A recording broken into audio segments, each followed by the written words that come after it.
Hello friends, मेरा नाम राकेश कुमार और मैं आप सभी का आपके अपने चैनल SR स्टडी 1984 में आपका हार्दिक स्वागत करता हूं। और देखिए, आज का जो मेरा टॉपिक है वो है बौद्ध धर्म। तो देखिए, आज हम बौद्ध धर्म के विषय में पढ़ेंगे और बौद्ध धर्म के जो संस्थापक हैं महात्मा बुद्ध जी, उनके बारे में इसमें हम पढ़ेंगे। तो देखिए, वीडियो लगातार देखते रहिए, ठीक है। तो देखिए, बौद्ध धर्म। देखिए, बौद्ध धर्म के जो संस्थापक थे वो थे गौतम बुद्ध जी। कौन थे? गौतम बुद्ध जी। गौतम बुद्ध कह सकते हैं, महात्मा बुद्ध जी कह सकते हैं, ठीक है। बौद्ध धर्म के संस्थापक महात्मा बुद्ध जी थे।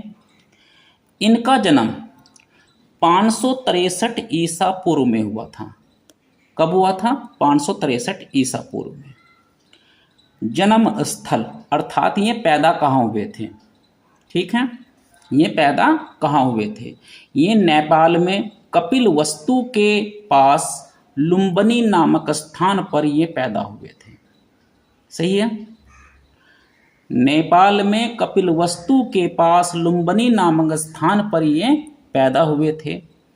इनके पिता का नाम शुद्धोधन था। क्या नाम था? शुद्धोधन। इनकी माता का नाम महामाया देवी था। महामाया देवी इनकी माता का नाम था। इनके बचपन का नाम सिद्धार्थ था। सही है। इनके बचपन का नाम सिद्धार्थ था और इनका पालन पोषण इनकी मौसी प्रजापति गौतमी ने किया था। क्यों? क्योंकि इनकी जो माताजी थी, इनकी माताजी इनके जन्म के कुछ ही समय बाद मृत्यु को प्राप्त हो गई थी, ठीक है। तो इसी कारण से इनका जो पालन पोषण था वो इनकी मौसी प्रजापति गौतमी ने किया था। महात्मा बुद्ध जी की पत्नी का नाम यशोधरा था। क्या नाम था? यशोधरा। इनकी पत्नी का नाम यशोधरा था। इनके पुत्र का नाम राहुल था। महात्मा बुद्ध जी के पुत्र का नाम राहुल था। महात्मा बुद्ध जी का जो सारथी था, सारथी अर्थात रथ चलाने वाला, क्या? रथ चलाने वाला, उसका नाम था चन्ना। क्या नाम था उसका? चन्ना। अच्छा, महात्मा बुद्ध जी के जो घोड़ा था उसका नाम क्या था? कंथक। क्या नाम था? कंथक। अच्छा, उसके बाद में बात करते हैं हम। देखिए,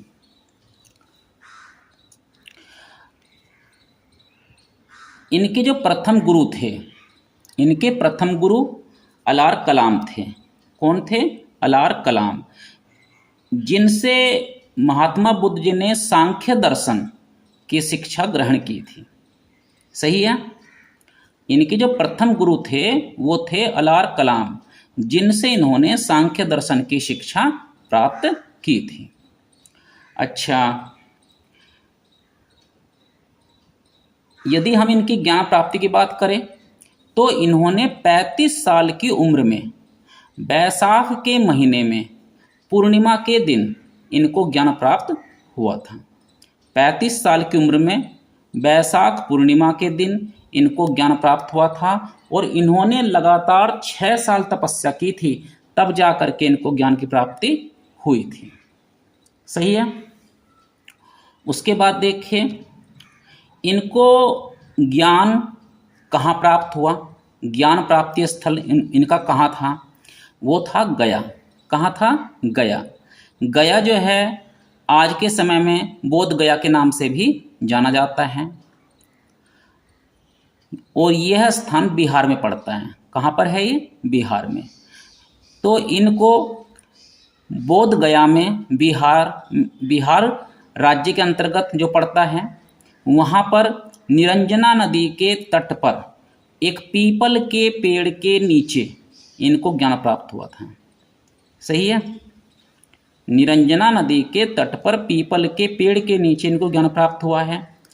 प्रथम उपदेश स्थल इन्होंने सबसे पहले जो उपदेश दिया है अपना, वो कहाँ दिया है? वो दिया है ऋषिपत्तन सारनाथ। और ये जगह कहाँ पड़ती है? ये पड़ती है आपकी उत्तर प्रदेश में। मतलब इन्होंने जो अपना प्रथम उपदेश दिया है वो ऋषिपत्तन सारनाथ में दिया है और यह जगह उत्तर प्रदेश में पड़ती है। अच्छा, उसके बाद देखिए इनके उपदेशों की भाषा क्या थी, मतलब ये किस भाषा में अपनी बात को कहते थे, किस भाषा में ये उपदेश देते थे? तो वो थी इनकी पाली। बौद्ध धर्म की जो भाषा है वो पाली है। सही है। अच्छा, इनके दो शिष्य थे, आनंद और उपाली। शिष्य जो इनके थे वो थे आनंद और उपाली। सबसे अधिक उपदेश देने वाली जगह, मतलब इन्होंने सबसे ज़्यादा उपदेश किस स्थान पर दिए हैं, किस जगह पर दिए हैं? तो वो है कोसल देश की राजधानी श्रावस्ती में। कहाँ पर? कोसल देश की राजधानी श्रावस्ती में। उसके बाद हम बात कर लेते हैं इनकी मृत्यु के बारे में। देखिए महात्मा बुद्ध जी की जो मृत्यु हुई थी वो 463 ईसा पूर्व में 80 साल की अवस्था में कुशीनगर जिला देवरिया उत्तर प्रदेश में हुई थी। ठीक है।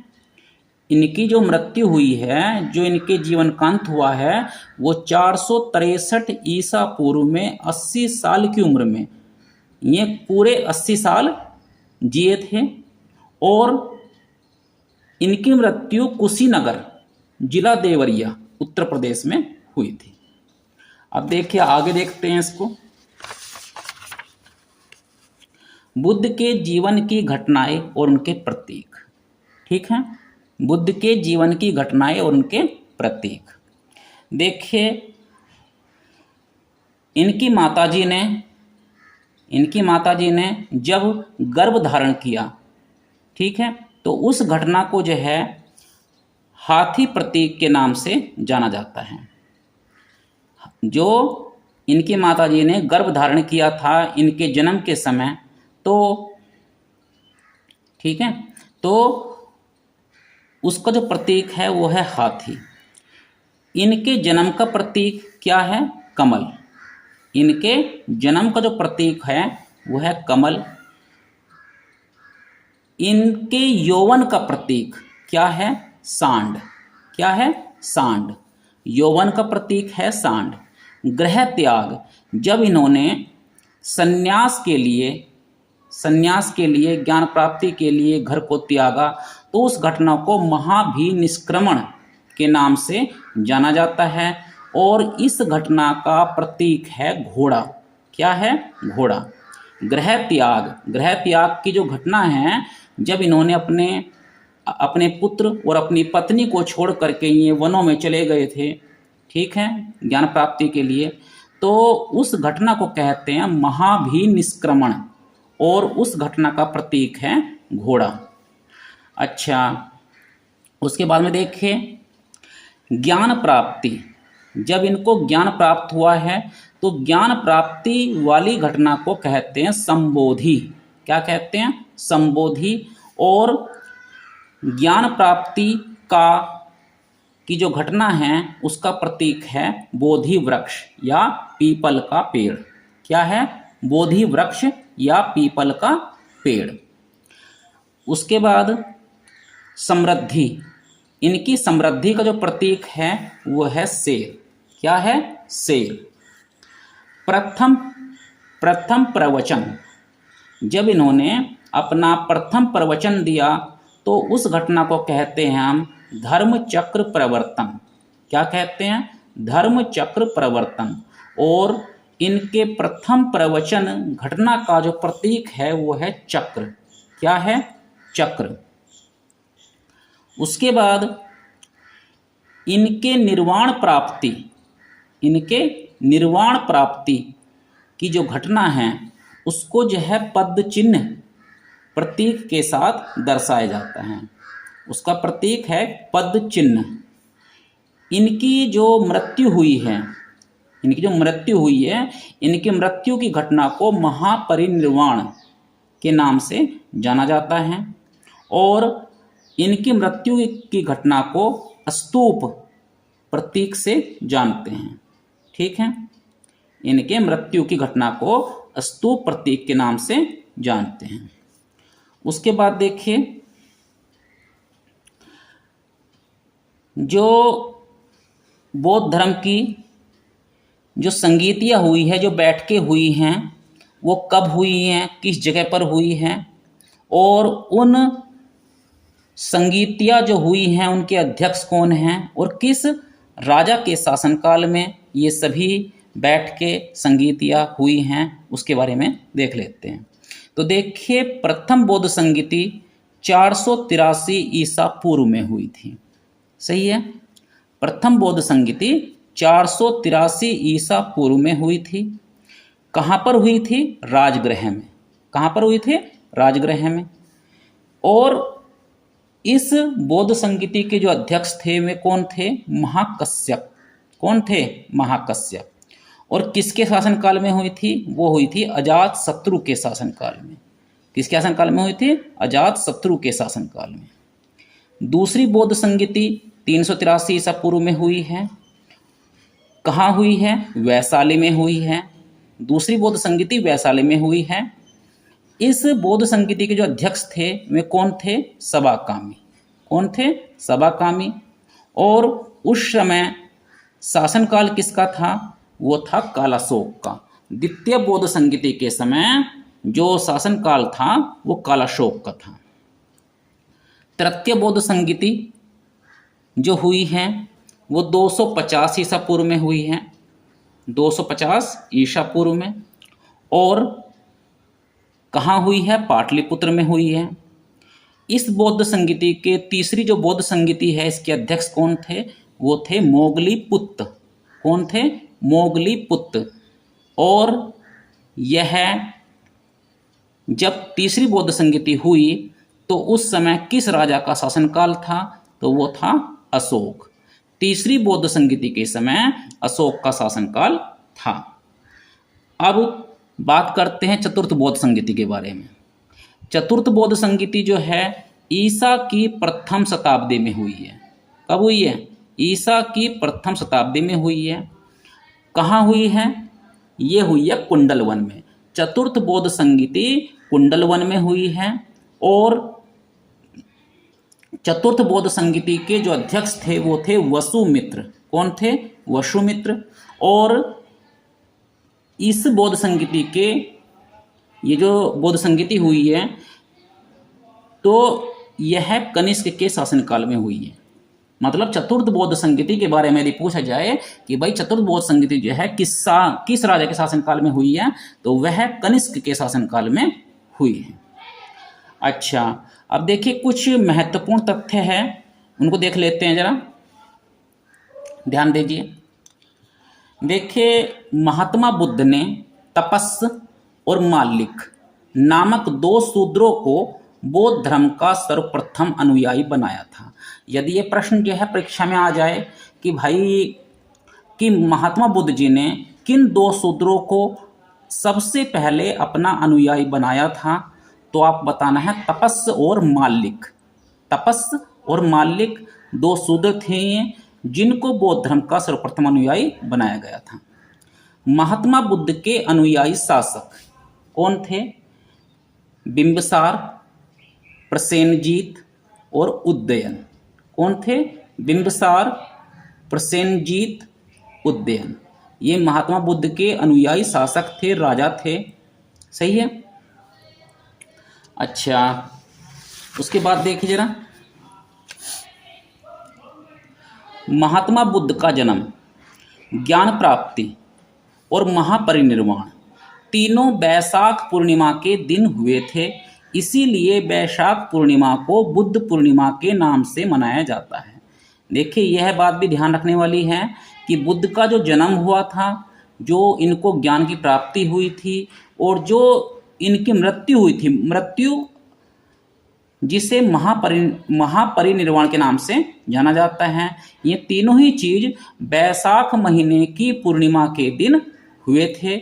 इसीलिए वैशाख पूर्णिमा को बुद्ध पूर्णिमा के नाम से मनाया जाता है। गौतम बुद्ध ने दुखों से छुटकारा पाने के लिए अष्टांगिक मार्ग का उपाय बताया है। ठीक है, गौतम बुद्ध ने दुखों से छुटकारा पाने के लिए अष्टांगिक मार्ग का उपाय बताया है।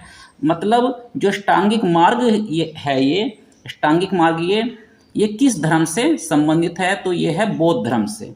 और ये दिया किसने है? ये दिया है गौतम बुद्ध जी ने।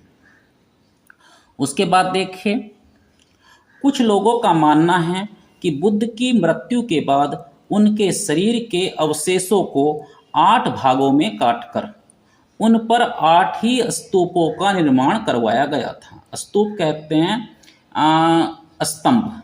ठीक है, स्तंभ जो होता है उसको हम स्तूप कहते हैं। तो कुछ लोगों का मानना है कि जिस समय महात्मा बुद्ध जी की मृत्यु हुई तो लोगों ने उनके शरीर के अवशेषों को 8 भागों में काट लिया था और काट कर उन पर 8 स्तूपों का निर्माण करवाया था। अच्छा, अगला जो पॉइंट है वो देख लेते हैं।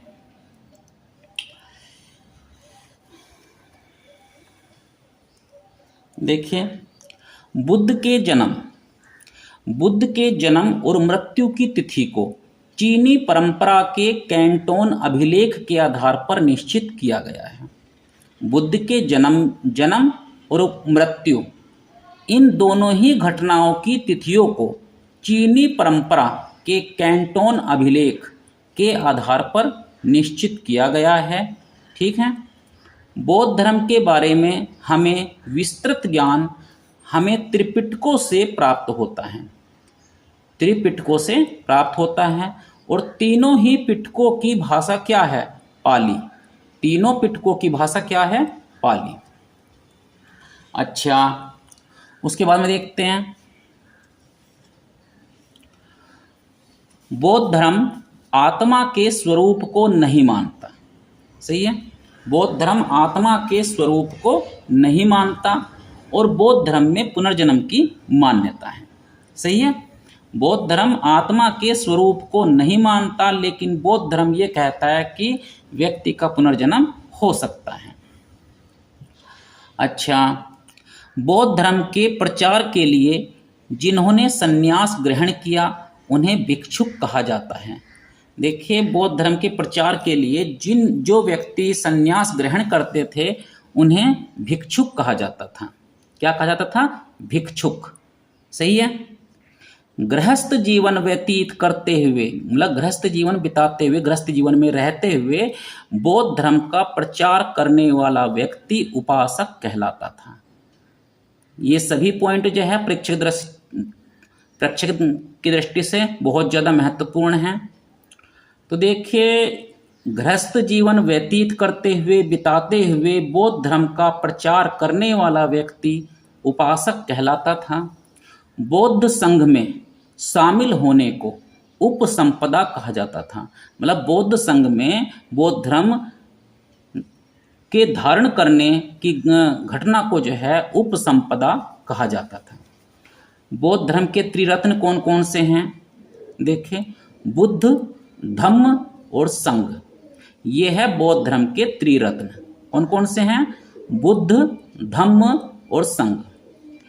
चौथी बौद्ध संगति के बाद बौद्ध धर्म 2 भागों हीनयान और महायान में विभाजित हो गया था। तो देखिए, यह प्रश्न भी जो है प्रेक्षक की दृष्टि से बहुत ज़्यादा महत्वपूर्ण है और परीक्षा में जो है कई बार पूछा भी गया है कि किस बौद्ध संगति के बाद बौद्ध धर्म 2 भागों में हीनयान और महायान में विभाजित हो गया था। तो वो था चतुर्थ बौद्ध संगति। अर्थात चतुर्थ बौद्ध संगति के बाद बौद्ध धर्म 2 भागों में हीनयान और महायान में विभाजित हो गया था। तो देखिए, आज मैंने आपको महात्मा बुद्ध के जन्म के बारे में, जन्म, मृत्यु और उनके माता पिता के बारे में बताया है और बौद्ध धर्म की कुछ खास बातों को बताया है। तो उम्मीद करता हूं कि मेरे द्वारा बताई गई बातें आपको बहुत अच्छी तरह से समझ में आई होगी। तो यदि आपको मेरी वीडियो आपको अच्छी लगी हो तो प्लीज़ वीडियो को लाइक करें, चैनल को सब्सक्राइब करें। धन्यवाद।